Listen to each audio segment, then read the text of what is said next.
오늘 우리에게 주신 하나님의 말씀은 에스겔서 20장 40절 41절, 히브리서 13장 13절입니다. 제목을 다 함께 읽어보겠습니다. 번제로 태워 하나님께 올려지는 아름다운 향기인 제사와 제물과 나음.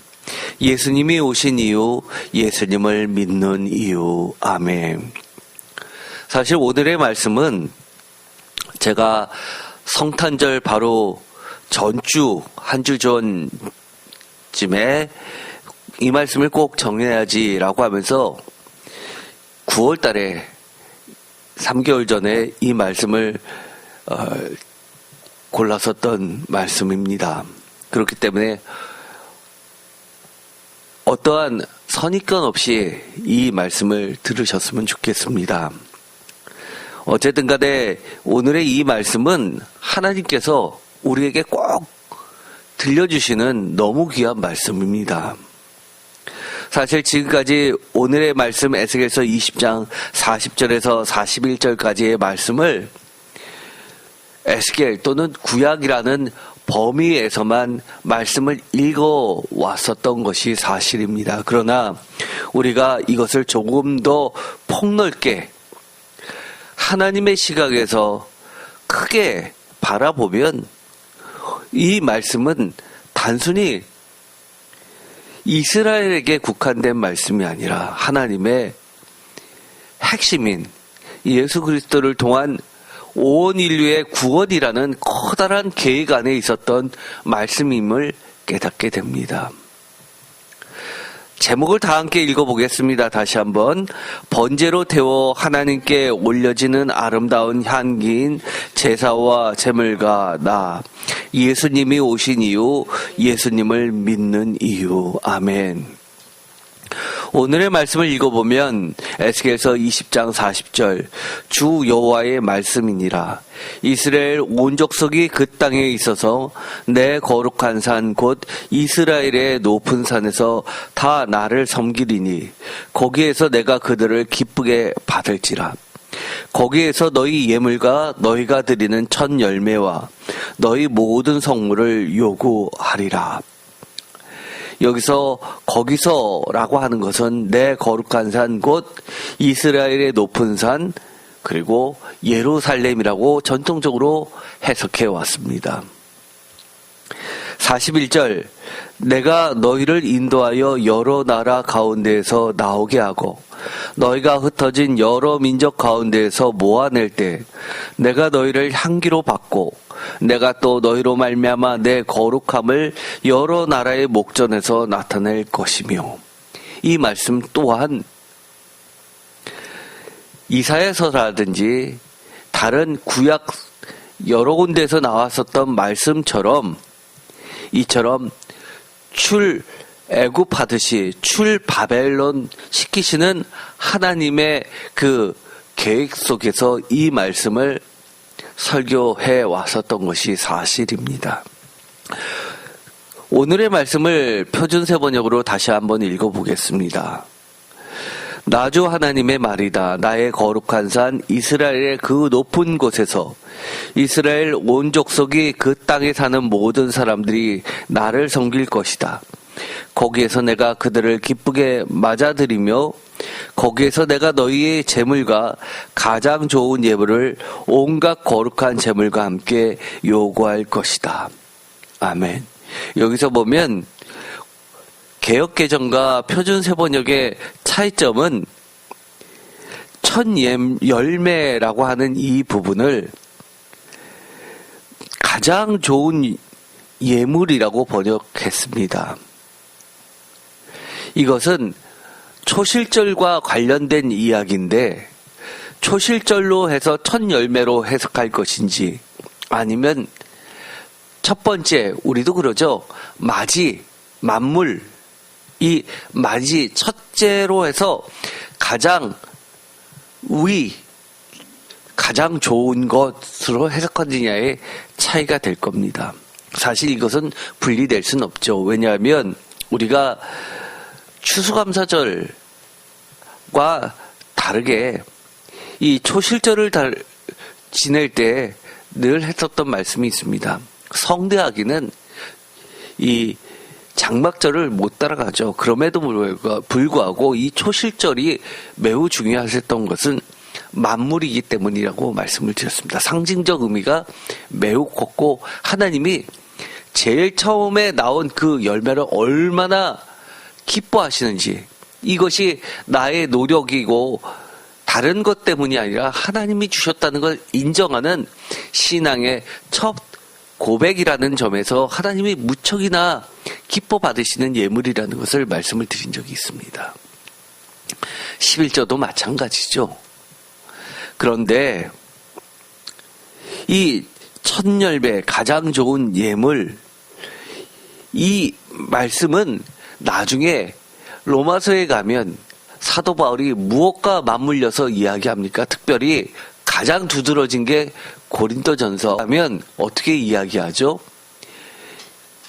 예수님이 잠자는 자들의 장자, 첫 예물이 되셨다고 이렇게 얘기합니다. 만물이 되셨다고 이야기합니다.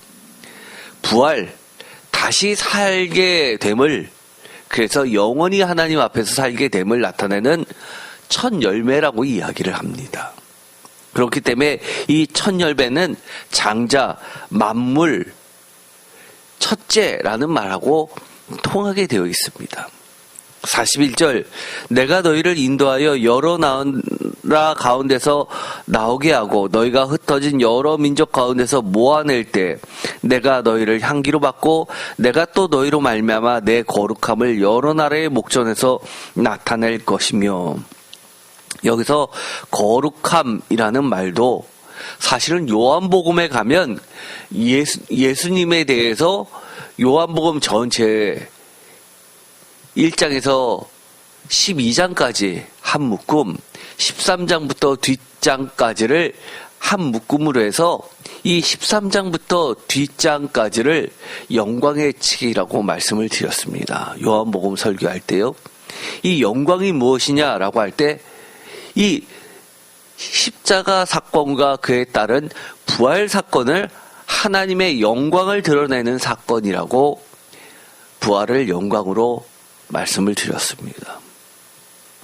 또 이 영광은 하나님의 거룩함을 드러내는 말씀이기도 합니다. 그래서 내 거룩함을 여러 나라의 목전에서 나타낼 것이다 라고 하는 것은 다른 말로 이야기하면 하나님 자신의 계시라고 하는 부분과 일맥상통합니다. 하나님 자신을 드러내는 사건이라는 겁니다. 그런데 이 에스겔서 구약의 범위 내에서만 이야기하면 그들을 바벨론 시켜서 도저히 발생할 것 같지 않았던 그 옛 도성 예루살렘으로 그들을 불러들여서 다시 예루살렘 성전에서 떠나가셨던 하나님의 영광이 임하시고 또 그들이 드리는 그 제물을 요구하셔서 예배를 통해서 하나님이 임재하심을 나타내는, 마치 솔로몬 성전을 입당식할 때 하나님의 영광이 구름으로 내려와서 그 거룩함을 드러내거나 아니면 번제를 드릴 때 하늘에서 불이 내려서 모든 것을 태우는 그런 하나님의 영광을, 거룩함을 드러내는 사건처럼 그렇게 여러 나라의 목전에서 하나님의 거룩함을 드러낼 것이다 라고 하면서 너희뿐만 아니라 여러 민족들이 너희에게 찾아올 것이다. 그것도 예물을 들고 와서 이곳에서 하나님께 예배를 드리게 하시겠다라고 하는 부분으로 1차적으로 보게 됩니다. 그래서 이 본문은 이처럼 바벨론 사건이라든지 아니면 여러 가지 예배와 또 헌물들과 관련된 설교에 많이 사용되기도 합니다. 그런데 오늘의 말씀은 다시 한번 우리가 이것을 꼼꼼히 볼 필요가 있습니다. 예를 들어서 에스겔서 20장 40절에 하나님의 요구사항이 나오게 되죠. 첫 번째, 이스라엘 백성들을 부르시는데 뭐라고 이야기하십니까? 온 족속이라고 이야기합니다. 한 명도 빠짐없이. 모두가 라고 이야기합니다. 즉, 이 말은 오늘날로 이야기하면 성도들이 해당합니다. 성도들 뿐만이 아니라 잠재적 성도인 온 백성, 나라 백성들도 포함될 수 있다고까지도 볼 수 있는 겁니다. 두 번째는 요구사항이 있죠. 예물을 요구하십니다. 세 번째는 그것도 가장 좋은 예물, 천열매라고 이야기합니다. 이것을 확대 해석하면 으뜸 예물이라고도 번역 가능하다고 했습니다. 으뜸 예물이 뭐죠?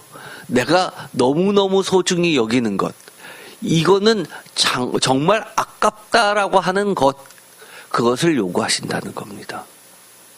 그것도 자원해서 드리는 예물을 하나님이 기뻐 받으시는 겁니다. 하지만 하나님은 요구하십니다. 가장 좋은 예물. 네 번째 요구하시는 게 있죠. 온갖 거룩한 제물입니다. 모든 성물입니다. 다섯 번째 또 요구하시는 것이 있습니다. 그 땅 내 거룩한 산 곧 이스라엘의 높은 산에서 라고 요구 조건 중에 이 장소도 들어간다는 겁니다. 2번, 3번, 4번이라고 하는 것은 헌금 이렇게 이야기하면 될 것을 제물, 가장 좋은 예물, 온갖 거룩한 제물이라고 나눠서 이야기를 합니다. 그만큼 사람들이 제물에 대해서는 완강합니다. 이 5번에 그 땅 내 거룩한 산 곧 이스라엘의 높은 산이라고 하는 것은 1번에 이스라엘 온 족속을 오늘날로 이야기하면 성도들이라고 번역했던 것처럼 이것도 마찬가지로 거룩한 교회를 이야기합니다. 이것이 하나님의 요구사항입니다. 첫 번째, 하나님의 요구사항을 들어보면 질문이 나올 수 있죠. 첫 번째 질문, 제물을 바치는 사람이 구분이 될 수 있는가라는 겁니다. 오늘날에서 많은 이들이 이야기합니다. 내가 예배에 나와서 예배만 드리면 되지. 굳이 헌금까지 할 필요가 있냐라고 하시는 분이 요즘에 굉장히 많이 늘었습니다. 심지어 이 MZ세대 같은 건 이해를 못하죠. 옛날 저보다도 오래된 세대에서는 당연시 여겨왔던 것을 다 의구심을 갖고 질문을 합니다. 그러면서 꼭 그럴 필요가 있느냐? 저 교회는 헌금을 너무 많이 요구해서 내가 저 교회는 다니기 싫어라는 말도 대놓고 합니다. 그런데 하나님은 요구하셨다는 겁니다. 그러다 보니까 요즘에는 많은 교회들이 목사님들이 헌금 얘기를 잘 안 하십니다. 헌금 얘기를 할 때 딱 몇 번에 걸쳐서 하죠. 예를 들어서 연말, 연초, 왜냐하면 11조를 잘 지키자는 이야기를 하기 위해서는 이런 이야기가 들어갈 수밖에 없죠. 또 절기 때만 거의 하지 대부분의 평소에는 안 합니다. 왜냐하면 성도님들이 뚝뚝뚝뚝 떨어져 나가는 게 보이기 때문이죠. 그러나 사람들이 싫어한다고 빼고 사람들이 좋아한다고 넣고 하는 것 자체가 그건 설교가 아닙니다. 반드시 생각해야 됩니다. 제물을 바치는 사람이 구분이 될 수 있는가? 하나님은 없다라고 성경에서 가르쳐 주십니다. 히브리서 11장 4절, 믿음으로 아벨은 가인보다 더 나은 제사를 하나님께 드림으로 의로운 자라 하시는 증거를 얻었으니 하나님이 다 같이 읽겠습니다. 그 예물에 대하여 증언하심이라. 그가 죽었으나 그 믿음으로써 지금도 말하느니라. 아멘. 아벨이 가인보다 더 나은 제사를 드렸다라고 하는 그 자체를 히브리서 기자는 뭐라고 이야기하냐면 무엇으로 더 나은 제사를 드렸는지 어떻게 아냐라고 하는 사람들에게 그 예물에 대하여 하나님이 증언하셨다라고 이야기를 합니다. 이 예물이라는 것이 제물과 제물을 바치는 사람이 구분이 될 수 있는가? 없다는 이야기죠. 물론 이 히브리서 기자는 그렇게 이야기합니다. 그 예물이라고 하는 것은 앞뒤를 읽어보면 결국은 믿음의 예물이라는 겁니다. 다른 말로 이야기하면 믿음을 드렸다라고만 하면 될 것을 왜 그 예물이라고 하면서 그 믿음으로써라고 이야기를 하는지 우리는 눈여겨볼 필요가 있습니다. 가인은 예물 안 드렸습니까? 그렇죠. 드렸습니다. 곡식으로 드렸죠. 가인과 아벨 사건은 수많은 이야기를 내포하고 있는 매우 상징적인 이야기입니다. 예를 들어서 사회학자들은 그렇게도 봅니다. 가인은 농경을 중심으로 하는 가나안 민족을 대변한다고 이야기합니다. 아벨은 목축을 중심으로 하는 이동을 중심으로 하는 이스라엘 백성들을 상징한다고 이야기합니다. 그러면서 피해 제사를 요구하셨던 하나님을 그 믿음으로써 곡식으로 예배를 드리는 것도 가능하겠지만 하나님은 피해 제사를 드리라고 하였으니 나는 피해 제사로 드립니다. 라고 드렸던 내 생각을 포기하고 믿음으로써 하나님의 생각을 인정하는 그 믿음의 제사를 드렸다라고 그렇게 해석을 합니다. 물론 레위기에 보면 피해 제사만 있는 게 아닙니다. 가인처럼 곡식으로 드리는 민하라고 하는 그런 제사가 있습니다. 그럼에도 불구하고 믿음으로써 피해 제사를 드렸다는 겁니다. 그래서 이 제사라고 하는 것에는 일단 1차적으로 내 생각을 내려놓는 것부터 시작이 되는 겁니다. 하나님이 원하는 방식대로 하는 것이 포함되는 겁니다. 우리가 자녀들이 부모님한테 공경한다고 합니다. 또는 남편이 기념일에 아내를 기쁘게 해준다고 선물을 준비합니다. 그런데 줬는데 오히려 욕먹습니다. 아내의 생각을 전혀 생각지도 않고 내 맘대로 하는 거에 대해서 싫어합니다. 부모님도 마찬가지죠. 일단은 받는 사람의 생각, 이것이 주는 사람의 생각보다 훨씬 사실은 중요한 겁니다.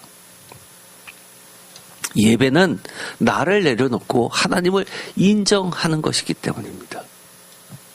두 번째 질문, 꼭 장소를 지정해야 합니까? 라고 물어볼 수 있습니다. 답변은 그렇다입니다. 하나님은 물론 물리적 예외가 존재하기도 합니다. 에스겔서에 보면 뭐죠? 너희들이 성전이 멸망하고 바벨론으로 끌려갔지만 내가 거기서도 이방인 가운데서도 너희와 함께 하겠다. 거기서 예배를 드려라 라고 허락해 주시는 장면이 나오게 됩니다. 그러나 신명기에 보면 어떻게 되어 있죠?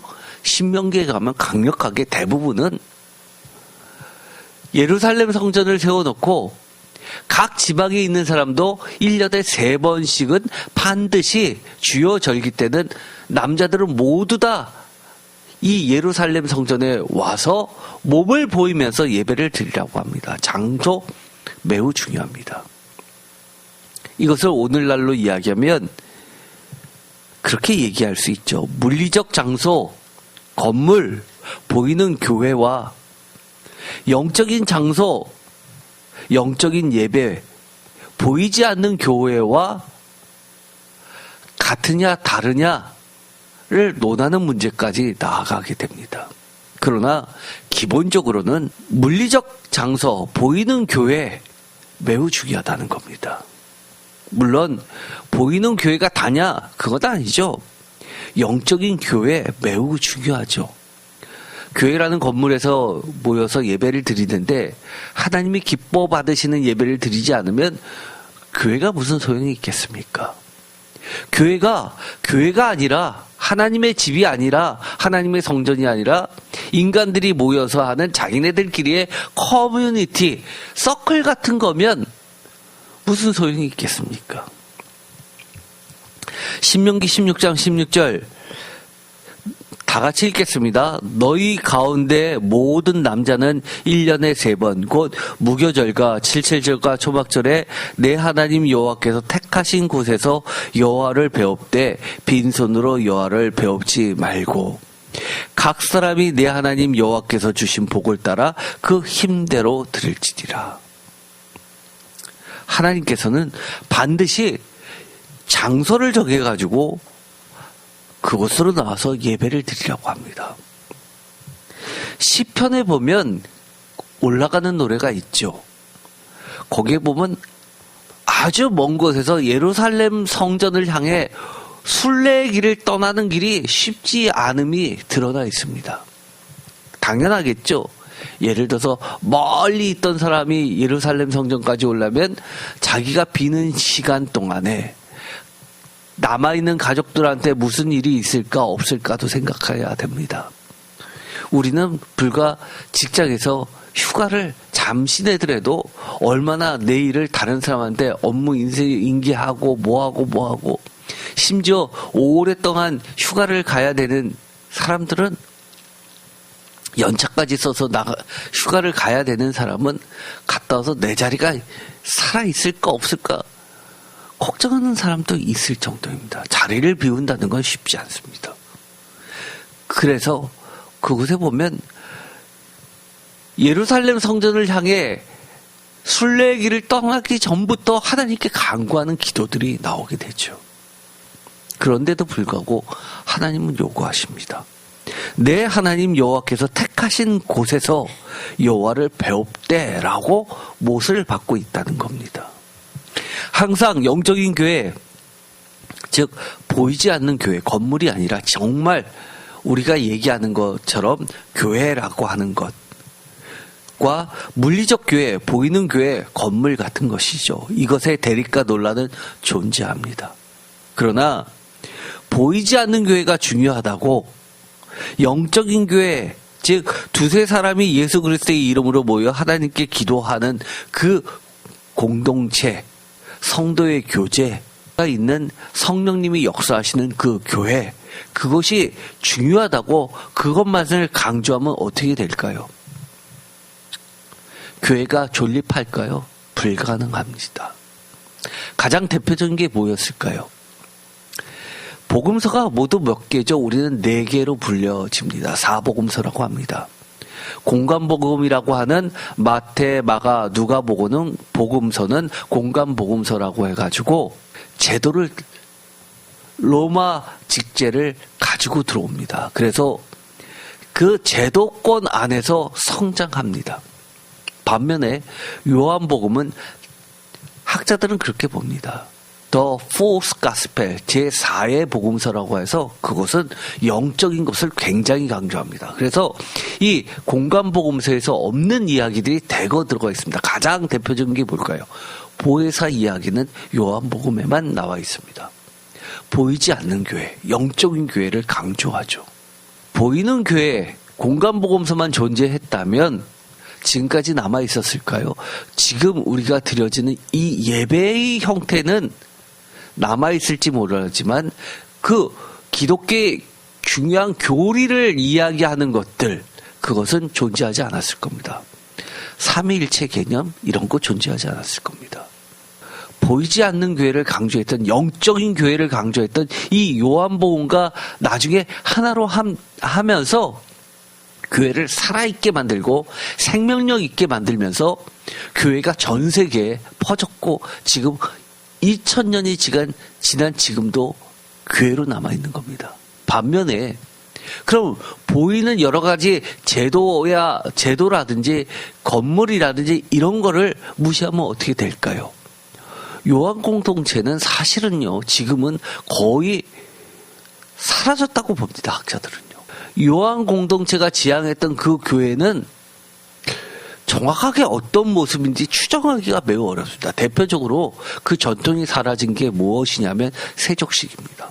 고고학에서 무엇이 발견됐냐면 이 마태, 마가, 누가 교회 같은 데에서는 세례터라든지 아니면 여러 가지 세례를 주는 욕조 같은 것이 발견이 됐는데, 요한 공동체 같은 데에서는 무엇이 발견됐냐면 발 모양으로, 세족식을 하는 발 모양으로 되어 있는 그 돌로 깎은 모습이 발견이 됐습니다. 그래서 아마 요한 공동체들은, 요한 교회들은 이 세족식이 예수님이 말씀하셨던 이 만찬처럼, 성만찬처럼 그렇게 매 모일 때마다 했었던 중요한 예배 형태였을 것으로 추정하는 겁니다. 그러나 그것에 대해서 자세히 지금 우리가 어떻게 그렇게 세족식을 진행했는지 아는 기록이 없습니다.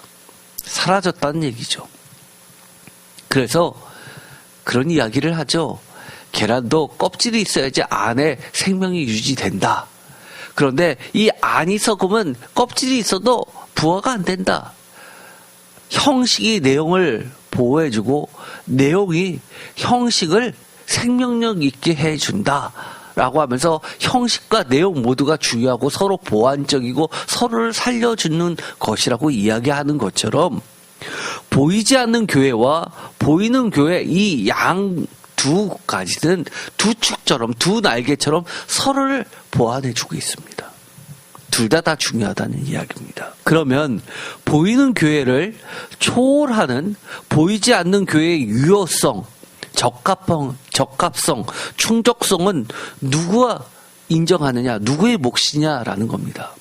이런 것을 다 포함해서 보이는 교회도 이건 교회야, 이건 교회가 아니야. 보이지 않는 교회도 이건 교회야, 이거는 교회가 아니야 라고 누가 이야기할 수 있냐는 겁니다. 예를 들어서 이런 겁니다. 천주교에서는 주교가 파송이 안 되면 교회라고 인정하지 않습니다. 대표적으로 지하교회, 북한 같은 데는 교회가 없다라고 이야기합니다. 그러나 기독교에서는 뭐라고 그러죠? 지하교회, 북한엔 교회가 있다라고 합니다. 보이지 않는 교회가 중시되는 거죠. 그러면 교회가 진짜 있습니까? 없습니까? 그것은 하나님이 인정하시면 있는 겁니다. 오직 하나님의 몫입니다. 하나님의 요구사항들에 대한 유효성, 적합성, 충족성은 내가 정하는 것이 아닙니다. 왜냐하면 예배를 받으시는 분이 인정하느냐 하지 않느냐의 차이이기 때문입니다. 이게 장소만 그럴까요? 재물 등 다른 요구사항들 모두 마찬가지입니다. 왜 장소와 특별한 예물들을 언급하시냐라고 세 번째 질문을 할 수 있죠. 답변은 이렇습니다. 예배의 가장 핵심인 예배 드리는 하나님의 백성인 성도, 이게 맞죠? 예배에서 가장 중심이 되는 게 뭡니까? 성도입니다. 예배 드리는 자가 가장 중요합니다. 이 성도가 진짜 예물이죠? 맞습니다. 보이지 않는 교회의 핵심 요소이기 때문입니다. 그래서 우리가 성령님께 간구하면서 기도를 합니다. 신령과 진정으로 예배드리게 해달라고 그렇게 기도하고 시작하는 겁니다. 굉장히 중요하죠. 이게 진짜 예배고 진짜 예물 드립니다. 맞습니다. 그런데도 불구하고 굳이 왜 예물, 헌금을 언급하시냐라는 겁니다. 불편하게. 재물을 통해서 하나님을 얼마나 사랑하고 경외하는지 사람의 마음이 보일 수밖에 없기 때문에 하나님은 언급하시는 겁니다. 현실적인 문제, 예를 들어서 여러 가지 교회를 운영하는 데 필요해서 헌금을 요구하지 않았으면 누가 헌금하겠느냐. 결국은 그 교회가 유지 안 될 것이다 라는 현실적인 이야기를 많이 합니다. 예루살렘 성전도 마찬가지겠죠. 예를 들어서 3대 절기에 드리는 그런 헌금 말고요, 헌물 말고요, 성전세라는 것도 있습니다. 왜냐하면 상번제처럼 사람들이 드리는 게 아니라 사람들이 없어도 제사장들이 아침과 저녁마다 드려지는 예물들이 반드시 있기 때문입니다. 현실적으로는 맞는 말입니다. 그러나 그게 다가 아니죠. 보다 중요한 것은 재물을 보면, 헌금을 보면 예배 드리는 사람의 마음이 보입니다. 보일 수밖에 없는 거죠. 얼마나 사랑하고 경외하는지. 가장 대표적인 게 뭐죠? 예수님이 가난한 여인의 두 랩돈 헌금하는 것을 보면서 뭐라고 이야기했습니까? 전 재산을 바쳤다고 이야기합니다. 보일 수밖에 없습니다. 보입니다. 마태복음 6장 24절 다 같이 읽겠습니다. 한 사람이 두 주인을 섬기지 못할 것이니 혹 이를 미워하고 저를 사랑하거나 혹 이를 중히 여기고 저를 경히 여김이라. 너희가 하나님과 재물을 겸하여 섬기지 못하느니라. 그러므로 내가 너희에게 이르노니 목숨을 위하여 무엇을 먹을까 무엇을 마실까 몸을 위하여 무엇을 입을까 염려하지 말라. 목숨이 음식보다 중하지 아니하며 몸이 의복보다 중하지 아니하냐. 26절 공중의 새를 보라. 심지도 않고 거두지도 않고 창고에 모아들이지도 아니하되 너희 하늘 아버지께서 기르시나니 너희는 이것들보다 귀하지 아니하냐. 너희 중에 누가 염려함으로 그 키를 한 자라도 더할 수 있겠느냐. 또 너희가 어찌 의복을 위하여 염려하느냐. 들의 백합화가 어떻게 자라는가 생각하여 보라. 수고도 아니하고 길쌈도 아니하느니라. 그러나 내가 너희에게 말하노니 솔로몬의 모든 영광으로도 입은 것이 이 꽃 하나만 갖지 못하였느니라. 오늘 있다가 내일 아궁이에 던져지는 들풀도 하나님이 이렇게 입히시거들 하물며 너희 일까 보냐. 믿음이 작은 자들아. 그러므로 염려하여 이르기를 무엇을 먹을까 무엇을 마실까 무엇을 입을까 하지 말라. 이는 다 이방인들이 구하는 것이라. 너희 하늘 아버지께서 이 모든 것이 너희에게 있어야 할 줄을 아시느니라. 그런즉 너희는 먼저 그의 나라와 그의 의를 구하라. 그리하면 이 모든 것을 너희에게 더하시니라. 그러므로 내일 일을 위하여 염려하지 말라. 내일 일은 내일이 염려할 것이요 한날의 괴로움은 그날로 족하니라. 아멘. 이 말씀 모르시는 분도 없을 겁니다. 뭐 도 닦습니까? 어떻게 걱정 안 하고 삽니까? 저도 걱정합니다. 그럼에도 불구하고 하나님께서는 사람들이 가장 약한 부분에 대해서 이렇게 이야기를 해주시는 겁니다. 걱정하지 마라. 여러분 힘들 때마다 이 말씀을 읽으세요. 하나님이 돌봐주십니다. 무책임하라는 거냐? 아닙니다. 아닙니다. 그 누구보다도 하나님의 백성들은 열심히 일해야 됩니다. 하나님이 열심히 일하시는 걸 기뻐하시기 때문입니다. 게으르면 안 됩니다. 게으르면 하나님은 그렇게 이야기하십니다. 게으른 종아라고 이야기합니다. 그래서 하나님이 무서워서 열심히 살아야 됩니다. 그러나 그 뒤따르는 결과 빈부에 대해서는 하나님의 몫입니다. 그러나 그럼에도 불구하고 하나님이 돌봐주신다고 이야기합니다. 그러면서 우리만 뭐를 위해서 살라고 하는 겁니까? 하나님의 나라를 위해서 살라는 겁니다. 이 말씀은 뭡니까? 하나님께서 재물에 대해서 책임져 주실게 라고 하는 말입니까? 그 말 틀린 말 아닙니다. 그게 답니까? 아니죠. 우리 주변에도 하나님 열심히 믿고 잘 믿는데도 불구하고요, 가난한 사람 많습니다. 그럼 이거는 뭡니까? 거짓입니까? 아니요, 그렇지 않습니다. 이 본문은요, 이겁니다. 하나님의 백성이 사는 방식이 다르다는 겁니다. 세상의 방식과 다르게 살라는 겁니다. 세상의 방식과 다르게 사는 하나님의 방식으로 사는 자들에 대해서 하나님은 자신의 자녀라고 인정해주고 그 자녀들을 하나님이 책임져 주신다고 이야기하는 겁니다.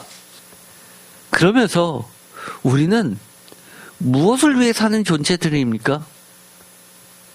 오직 하나님의 나라와 하나님의 뜻을 위해서 사는 겁니다.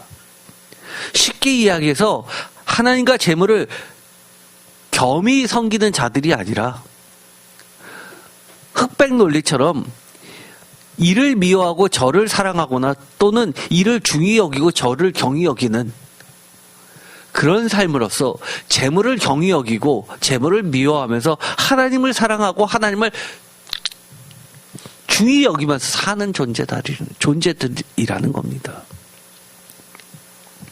하나님이 굳이 왜 예물, 헌금을 여러 차례 언급을 하셨을까요? 재물을 통해서. 하나님을 얼마나 사랑하고 경외하는지 그것을 이야기하시는 겁니다. 우리의 마음이 보이기 때문입니다. 사도행전 5장 아나니아와 삽비라 사건이 있죠. 이것은 초대교회 역사상 가장 충격적이고 비극적인 사건 중 하나입니다. 사도행전 5장 3절에 보면 여러분이 잘 아는 이야기가 있습니다. 땅을 팔았습니다. 밭을 팔았습니다. 그런데 일부를 숨겨두고 아까우니까 그것이 전부라고 이야기했는데 그러자 이 두 부부는 죽게 됩니다. 여러분은 어떻게 생각하시나요? 그것이 다 죽을 정도의 죄입니까? 지금 그렇게 생각하는 사람은 대한민국에 몇 명이나 됩니까? 그런데 하나님은 베드로를 통해서 이렇게 이야기하십니다. 사도행전 5장 3절 다 같이 읽겠습니다. 베드로가 이르되 아나니아야 어찌하여 사탄이 내 마음에 가득하여 내가 성령을 속이고 땅값 얼마를 감추었느냐. 뭐를 속였다고요? 성령을 속였다고 이야기합니다. 돈을 숨긴 게 아니라 뭐라고 이야기한 겁니까? 성령을 속였다고 이야기하고 성령을 속인 게 뭐라고 이야기하는 겁니까? 4절 땅이 그대로 있을 때에는 내 땅이 아니며 땅 판 후에도 내 마음대로 할 수가 없더냐. 어찌하여 이 일을 내 마음에 두었느냐. 사람에게 거짓말한 것이 아니요. 다 같이 읽겠습니다. 하나님께로다. 돈 문제 아니라는 겁니다.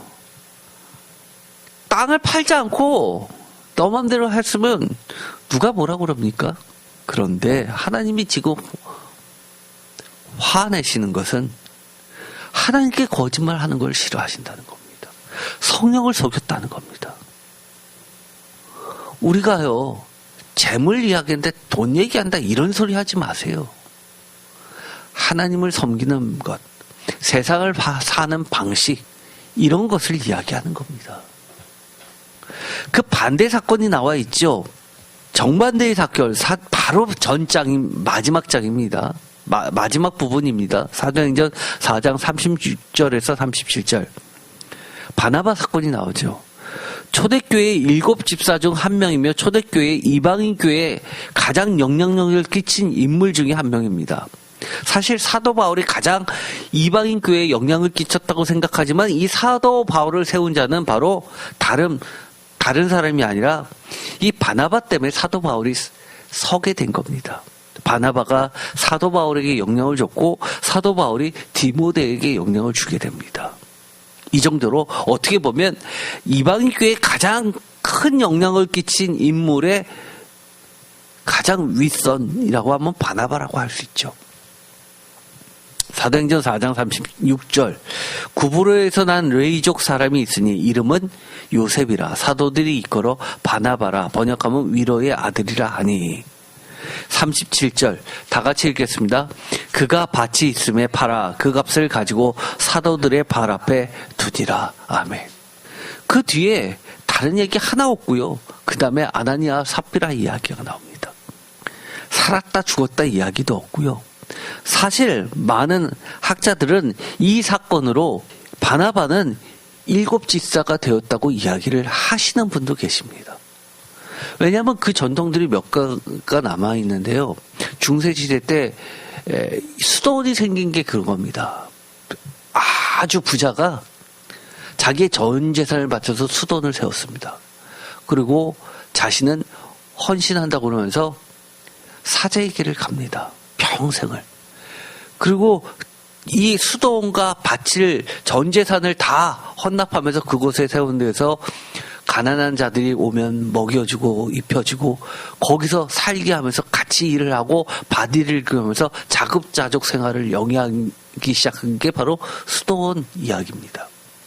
그러자 그 사람을 쫓아서 여러 돈 있는 사람이 부자들이 모든 전 재산을 받아서 수도원이 곳곳에 생겨나기 시작했습니다.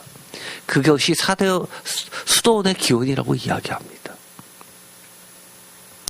그것은 어디에 영향을 받았냐면 바로 이 쿠브로 출신의 요셉이라는 바나바 사건을 통해서 시작이 된 겁니다. 그래서 자신을 재산을 전부 바치면서 자신의 몸까지도 바치면서 평생을 주님을 위해서 사는 존재들로 바뀌기 시작하는 겁니다. 그래서 바나바는 7 집사 중에 하나로 뽑히게 됩니다. 돈의 문제입니까? 아니면 뭐의 문제입니까? 하나님을 얼마나 사랑하는지, 하나님을 얼마나 중히 여기는지 문제입니다. 다시 한번 물어볼까요? 아나니아와 삽비라 사건이 결국 죽음으로 끝났습니다. 그런데 성령을 속이고 하나님께 거짓말을 한 죄라면 이 사람이 죽어 마땅합니까? 그렇다면 많은 사람들이, 기독교인들이 그렇게 이야기합니다.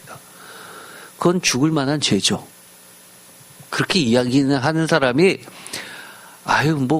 재물 때문에 그렇게 죽이기까지 해야 됩니까? 라고 이야기했던 사람들조차도 바뀝니다. 이 바나바 사건을 바라보면서 헌금 많이 했더니만 장로 되는 것처럼 이 바나바도 7 집사 된 거 아니에요?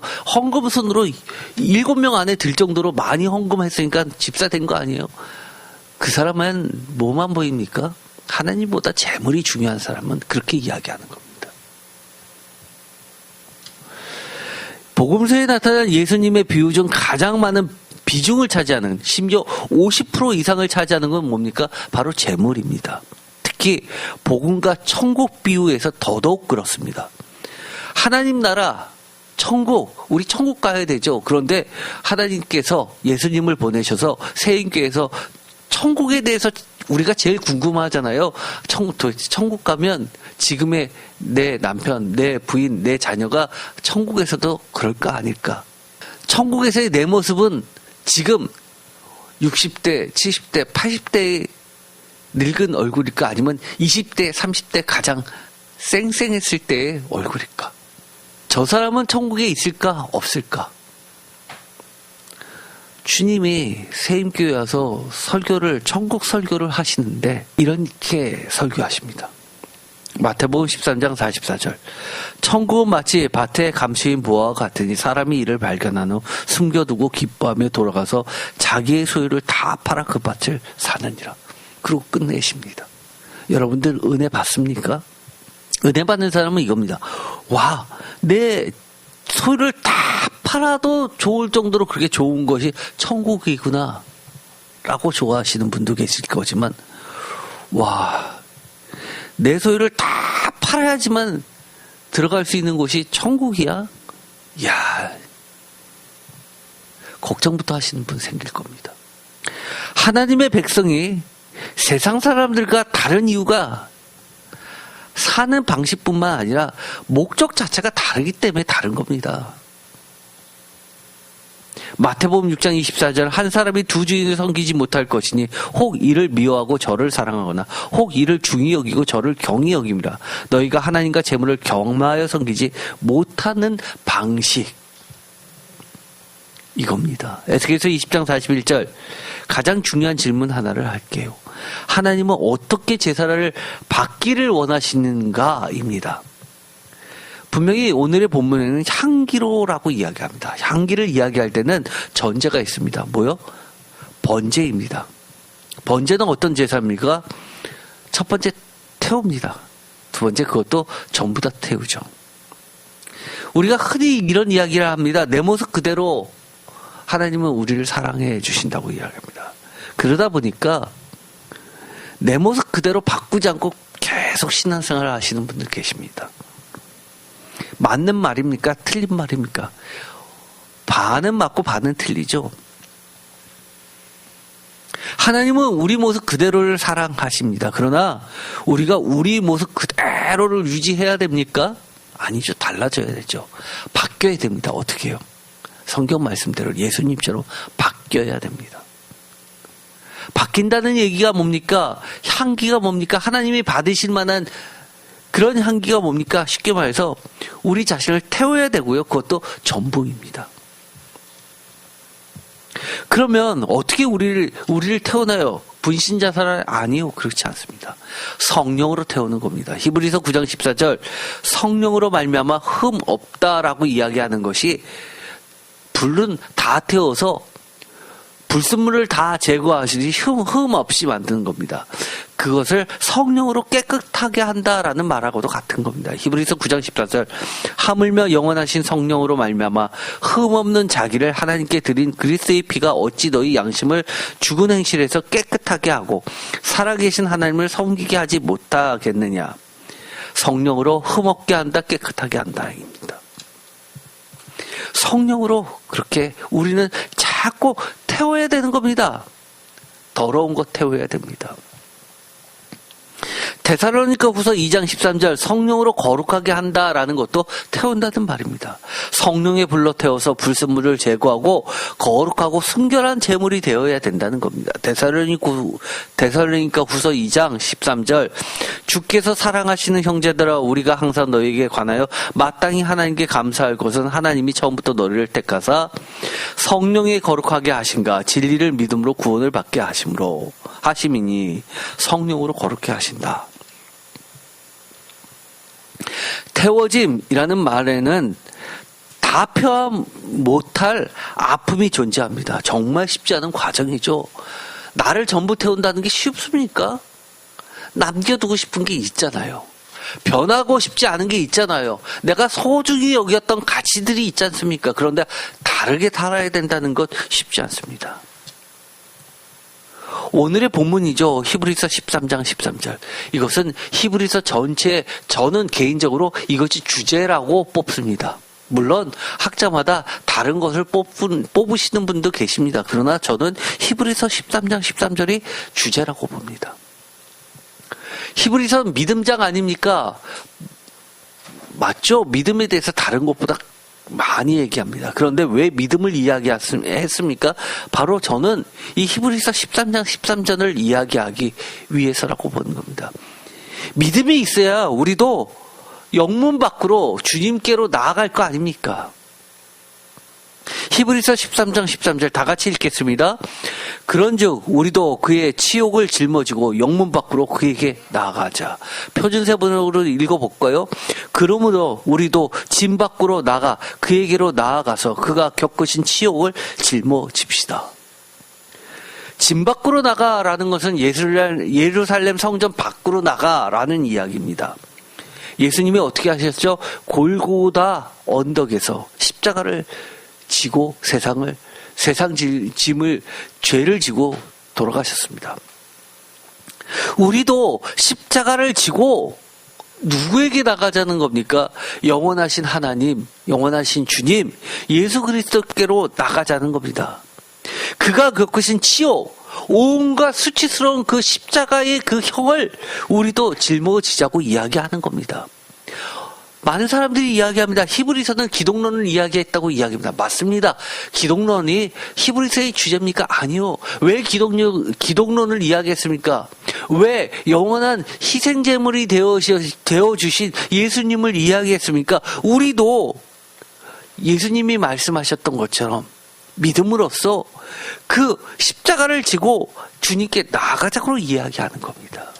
다른 말로 이야기하면 뭡니까? 죽기까지 우리를 사랑하신 예수 그리스도의 거룩한 산제물처럼 우리도 영문 밖으로 그에게 나아가자고 이야기하는 겁니다. 이것이 번제입니다. 로마서 12장 1절 그러므로 형제들아 내가 하나님의 모든 자비하심으로 너희를 권하느니 너희 몸을 하나님이 기뻐하시는 거룩한 제물로 드리라. 이는 너희가 드릴 영적 예배니라.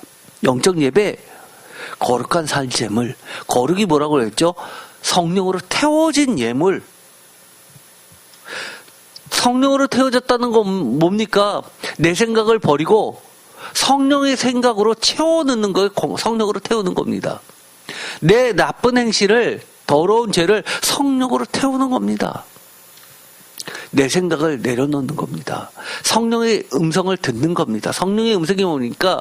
하나님의 말씀, 성경 말씀의 음성을 듣는 겁니다.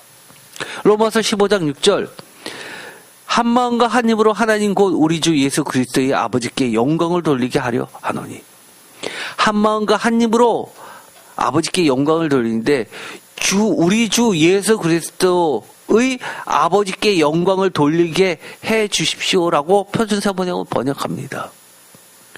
우리의 생각대로가 아니라 예수 그리스도의 하셨던 생각, 행동, 삶, 그 모든 것을 일치된 마음을 우리가 모두 다 같이 한 입으로 고백하는 겁니다. 그것이 진정한 예배입니다. 에베소서 5장 2절 그리스도께서 너희를 사랑하신 것 같이 너희도 사랑 가운데서 행하라. 그는 우리를 위하여 자신을 버리사 향기로운 제물과 희생제물로 하나님께 드리셨느니라. 가장 큰 사랑이 뭡니까? 하나님의 사랑이 예수 그리스도를 우리에게 희생제물로 주셨다는 게 가장 큰 하나님의 사랑입니다. 그래서 우리가 축도할 때 그러죠. 예수 그리스도의 은혜라고 하고 하나님의 사랑이라고 이야기합니다. 사람들은 그렇게 생각합니다. 사랑하면 예수 그리스도의 십자가죠. 그러니 예수 그리스도의 사랑이라고 얘기하고 하나님의 은혜라고 이야기해야 되는 게 맞는 거 아니에요? 아니요. 성경은 그렇게 이야기하지 않습니다. 하나님의 사랑입니다. 자신을 버리는 사랑입니다. 향기로운 제물이고 희생 제물이었습니다. 왜요?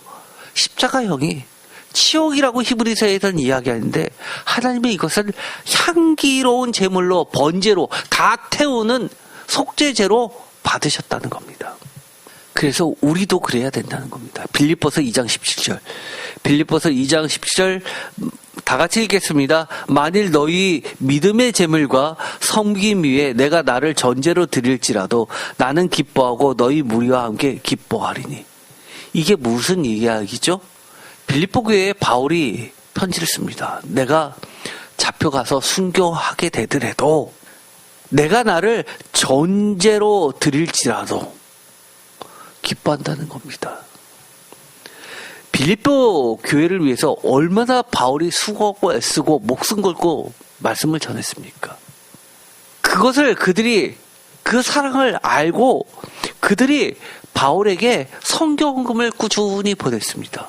너희 믿음의 제물과 섬김 위에라고 이야기합니다. 그것을 통해서 선교여행 경비로 씁니다. 교회를 세웁니다. 그러면서 너희 믿음의 제물과 섬김 위에서 나는 어떻게 한다는 거예요? 나는 나의 몸을 전제가 뭡니까? 부어지는 거죠. 부어지는 제물입니다. 전제로 나 자신을 완전히 헌신하면서 태워서 희생제물로 드린다는 겁니다. 빌립보서 4장 18절 내게는 모든 것이 있고 또 풍부한지라 에바브로디도 편에 너희가 준 것을 받음으로 내가 풍족하니 이는 받으실 만한 향기로운 제물이요 하나님을 기쁘시게 한 것이라. 여기서 향기로운 제물 이야기하죠. 하나님이 뭐를 요구하셨습니까? 향기로운 제물을 요구하셨습니다. 하나님이 기뻐 받으신 제물을 요구하셨죠. 19절 나의 하나님이 그리스도 예수 안에서 영광 가운데 그 풍성한 대로 너희 모든 쓸 것을 채우시리라. 하나님이 그리스도 예수 안에서 영광 가운데 그 풍성한 대로 아까 에스겔서의 내용과 빌립보서 4장 18절과 19절은 많은 본문이 사실 비슷합니다. 표현만 달라졌을 뿐이죠. 향기로운 제물, 하나님의 영광. 그러면서 하나님께서 제물을 요구하신 것은 내게는 모든 것이 있고 풍부하다고 이야기하는데 그러면 굳이 풍족한 사람한테 헌금을 보낼 필요가 뭐가 있습니까? 그런데도 하나님은 요구하시죠. 드리는 사람은 정성껏 드리는데 무슨 걱정합니까? 아나니아와 사피라처럼 우리는 모든 거 다 걱정합니다. 아우 내가 이걸 다 드리면 그 다음에 어떻게 살지? 나의 자녀들은 어떻게 하지? 그런데 그런 걱정하는데 주님이 뭐라고 이야기하셨습니까? 걱정하지 말라는 거 아닙니까? 19절에 보면 너희 모든 쓸 것을 채우시리라. 왜 이런 이야기합니까? 빌립보 교회가 사도 바울에게 선교 헌금을 보냈습니다. 사도 바울은 제가 좋아하는 것 중에 하나가 이런 겁니다. 아니 저 사람은 여유 있으니까 나한테 헌금했지. 아니요. 사도 바울도 알아요. 그들이 얼마나 어렵고 힘든데 헌금했는지 아닙니다. 너무너무 귀하죠. 제가 전에도 과거에 그런 얘기를 했습니다. 저희가 어른도 있었고 어린 학생들도 있었는데요. 제가 그 당시에 그랬습니다. 어린 자녀들이 헌금하는 1,000원짜리 헌금, 제가 제일 두려워하는 헌금이라고 얘기했습니다. 11조, 심지어 몇백 원 헌금하는 것도 있어요. 제가 그런 게 제일 두려운 겁니다. 하나님 앞에서요. 그런데 그런 애들이 뭘 몰라서 헌금합니까? 아니요. 고민 많이 합니다. 심지어 어떤 자녀는 그렇겠습니다. 엄마한테 용돈 올려달라고 하면서 내가 엄마한테 받은 용돈 받았는데 그거 갖고 헌금하지, 감사헌금하지, 11조 하지, 그리고 차비하지. 그러면 나 진짜 친구들하고 밥 먹을 돈도 없다고. 그래서 제가 그때 그랬죠. 아유, 집사님 좀 용돈 좀 올려주세요. 저도 옆에서 거들었습니다. 여유 있다고 헌금하는 거 아니에요. 그런데 사도 바울은 그게 너무너무 받는 게 미안하면서도 기도해 주면서도 그렇게 이야기합니다. 필요한 곳을 모두 채워주시겠다. 어떤 얘기하는 거예요? 주님이 우리에게 하셨던 말씀을 그대로 이야기하는 거야. 세상 방식과 우리는 다른 존재다. 우리가 세상적으로는 분명히 가난하게 되고 없어지게 되고 하지만 이게 눈에 보이는 게 다가 아니라는 겁니다. 하나님께서 돌보시고 책임져 주시고 이끌어 주신다고 이야기합니다. 히브리서 9장 26절. 그리하면 그가 세상을 창조한 때부터 자주 고난을 받았어야 할 것이되 이제 자기를 단번에 제물로 드려 죄를 없이 하시려고 세상 끝에 나타나셨느니라. 아멘. 언제 나타나셨습니까? 예수님이요? 예수님이 언제 나타나셨어요? 이거 중요한 본문입니다. 언제 나타나셨어요? 2000년 전에요? 아니요. 종말에 나타나신 겁니다. 세상 끝에 나타나신 겁니다. 지금 우리는 어디에 살고 있습니까? 2024년에 살고 있습니까? 아니요. 우리는 지금 종말 가운데 서 있는 자들입니다. 세상 끝에 서 있는 자들입니다. 예수님의 비유로 설명해 주셨습니다. 포도원의 주인이 인부들을 부릅니다. 그런데 해지기 바로 직전에 인부를 또 부르죠. 그리고 급여를 동일하게 줍니다. 우리는 언제 불려진 자입니까? 맨 마지막에 불려진 자들입니다. 모두가요. 우리는 다 종말을 사는 자들입니다.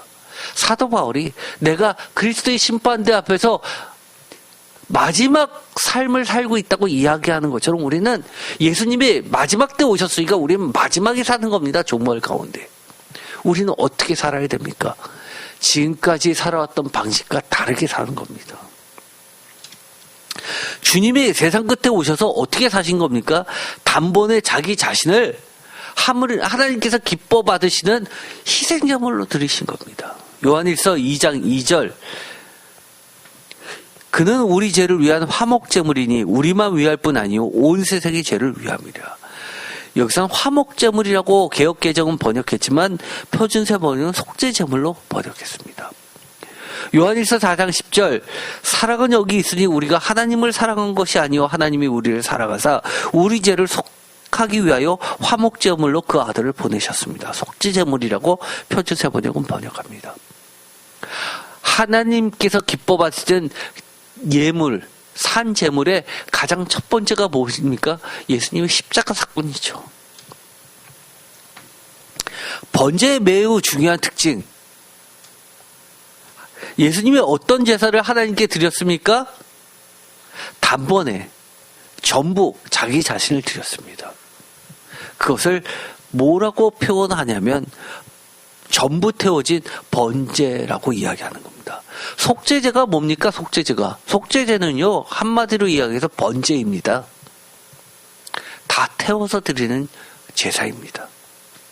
하나님께 내 것이라고 선 긋지 마세요. 선 긋는 순간 아직도 내가 주인인 겁니다. 다 태워지지 않은 겁니다. 내가 곧 주님이요 신이라 하나님이라고 이야기하는 거나 마찬가지입니다. 제가 신앙생활 할 때 늘 이야기합니다. 성 긋지 말라고. 아까워하지 말라고. 하나님께 드리는 거 아까워하지 말라고 이야기합니다. 우리가 살 때요. 하나님한테 성 긋지 마세요. 하나님한테 성 긋. 하나님께는 최고로 제일 좋은 걸로 늘 그렇게 사십시오. 하나님도 아세요. 제가 얼마나 무리하지? 걱정됩니다. 그러면 하나님이 알아서 나머지는 채워주십니다. 저는 그런 경험을 숱하게 해왔습니다. 숱하게 해왔습니다. 하나님 앞에서 우리는 뭡니까? 어린 학생이 몇십 원 11조 하는 거랑 똑같은 겁니다. 우리는요. 하나님 다 아세요. 주님이 조금이라도 아껴하셨다면 하나님께서 예수님의 그 희생을 이처럼 영광스럽게 만들어 주셨겠습니까? 저는 그렇지 않다고 봅니다. 어떤 분들은 그렇게 얘기하세요. 예수님은 하나님의 아들이시니까 다 알고 계셨으니까 그렇게 하셨겠죠. 그게 무슨 소리입니까? 예수님도요, 우리랑 똑같이 세상에 몸으로 오셨습니다. 그리고 뭘로 하셨습니까? 몸으로 신앙생활을 하신 겁니다. 히브리서 기자가 뭘 얘기하는 겁니까? 우리도 그 치욕을 우리 몸에 짊어지고 그에게 나아가자고 이야기합니다. 생각으로요? 말로는 뭐든지 할 수 있죠. 생각으로는 다 할 수 있죠. 이것 아깝고 저거 아깝고 이것 빼고 저거 빼고 내가 영적으로 하나님께 드렸다 얘기할 수 있겠죠. 그런 소리 하지 마세요. 영적 아닙니다. 그거 하나님 다 아세요. 우리의 몸으로, 마음으로, 생각으로, 시간으로, 물질로 헌신하는 그 모든 것을 태워서 하나님이 기뻐하시는 그런 번제, 그것으로 하나님이 정하신 교회에 와서 살아있는 성령의 역사하시는 그 교회에서 예배 드리는 겁니다. 그거를 받으십니다. 그러면 어떻게 하신다는 거예요? 오늘 말씀처럼 내가 너희를 인도하여 여러 나라 가운데서 나오게 하고 우리를 나오게 하셨죠. 출 바벨론 시키신 것처럼 우리를 죄에서 나오게 하셨습니다. 그래서 우리가 예배를 드리고 있습니다. 우리를 향기로 받아주셨습니다. 그래서 우리는 예배 시간에 어떻게 하는 겁니까? 하나님의 거룩함을 여러 나라의 목전에서, 여러 나라가 아직도 예수님을 믿지 않은 많은 사람들 앞에서 우리가 예배를 드리면서 하나님의 거룩함을 드러내는 겁니다. 오늘의 말씀 다시 한번 읽어볼까요? 주 여호와의 말씀이니라. 이스라엘 온 족속이 그 땅에 있어서 내 거룩한 산, 곧 이스라엘 높은 산, 어딥니까? 교회에 나와서 나를 섬기라, 예배 드려라. 거기에서 내가 너희들을 기쁘게 받을지 내가 예배를 받아주겠다. 거기에서 너희 예물과 헌금과 너희가 드리는 천열배와 너희가 가장 좋아하는 것, 귀하게 생각하는 것, 으뜸으로 치는 것들, 너희 모든 성물을 내가 요구하리라. 그냥 하지 말고 정성을 들여서 너희 마음을 드려라. 너희 생각도 드려라. 너희 삶의 위치도 드려라. 어떤 사람이 그런 사람이 있어요. 바깥에서는 굉장히 뛰어난 직책입니다. 기술이 있습니다. 그런데 교회에서 봉사를 하라고 그랬더만 왜 교회하고 세상하고 연관시킵니까? 그건 세상 일이니까 교회에서는 예배만 드려야죠. 봉사 안 하시는 분 계십니다. 아니요. 온갖 거룩한 것. 여러분이 회사에서 나가서 일하는 그 활동들, 거룩한 활동 아닙니까? 그런 것까지도 드려야죠. 바깥에서 기술이 있습니다. 그 기술 갖고 먹고 삽니다. 그러면 교회에서도 그 기술을 써서 헌신해야죠. 무슨 소리입니까? 내가 너희를 인도하여 여러 나라 가운데서 나오게 하고, 아까 얘기했죠? 우리가 죄를 회개합니다. 그리고 향기로 제사를 드립니다. 그래서 우리의 이 예배가 누가 보게 되는 겁니까? 여러 이방 사람들이, 하나님을 아직도 믿지 않는 사람들이 우리의 삶을 보고 나도 예수님 믿어야지, 이렇게 된다는 겁니다. 오늘의 제목처럼 오늘의 본문 말씀은 예수님이 이 땅에 오신 이유를 설명해 주는 겁니다. 완전 우리가 지금까지 알고 왔던 거와 다르죠. 그 이유는 뭡니까? 예수님이 이 땅에 오신 이유는 히브리서 13장 13절 말씀처럼 하면 우리가 예수님을 믿는 이유이기도 합니다. 이제 다음 주가 되면 성탄절이 다가오죠. 예수님이 오시면 예수님의 오심을 그냥 그렇게 생각하는 거 경우가 많이 있습니다. 그래, 예수님이 오셔서 계속 나를 위해서 죽어. 예수님, 나를 위해서 희생해. 하나님 사랑 나한테 계속 보여줘. 내가 복받게 해줘. 그런 사람이 있습니다. 그게 뭡니까? 그건 내가 지금도 예수님을 십자가에 못 박는 행위들입니다. 성탄절 즐겁습니까? 웃고 떠듭니까? 예수님이 오신 이유는 우리가 예수님을 믿는 이유이기도 합니다. 다시 한번 오늘 구약이지만 에스겔서 20장 40절과 41절을 보면서 우리는 하나님의 마음, 하나님의 진짜 의도 예수님을 봐야 됩니다. 그러면서 하나님이 요구하신 것들이 나에게 요구하셨던 거구나 라는 사실을 깨닫게 되고 우리도 그 하나님의 요구사항대로 하나님이 기뻐 받으시는 화목제물, 향기로운 제사를 드리게 되기를 간절히 축원드립니다. 기도하고 마치겠습니다. 하나님 감사합니다. 오늘 우리가 예수님이 오신 마지막 때에 예수님이 종말에 오신 그 모습, 그 삶의 방식대로 우리도 예수님을 섬기게 하여 주옵소서. 그것은 하나님이 우리에게 요구하신 사항들에 대해서 우리가 너무 모르니까 하나님이 직접 하나님의 몸으로 보여주신 겁니다. 우리도 마음과 몸과 생각과 마음을 다하여 하나님을 섬기게 하여 주시옵시고 우리의 삶이 그렇게 내가 소중히 여기고 가치를 둔 그 나의 인생이 하나님께 드려지는 거룩한 예물 되게 하여 주시옵소서. 예수 그리스도의 이름으로 기도드립니다. 아멘.